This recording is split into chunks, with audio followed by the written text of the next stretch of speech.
chapitre ya mbere. The boy in exile. Umwana w'umuhungu mu buhungiro. Every great story has buri nkuru yose a beginning. igira itangiriro.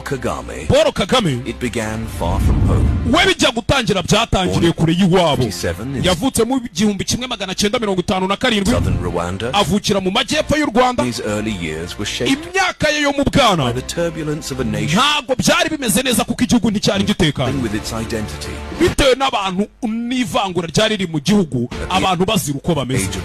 Ku myaka 2 yonyine, his family was forced to flee to Uganda. Umuryango we waje guhatirizwa kwimuka uhungira Uganda. The ethnic tensions that would later erupt into icyo gihe byari muri cyagiye cy'ivangura amoko, aho byaje kurangira havuyemo amahano.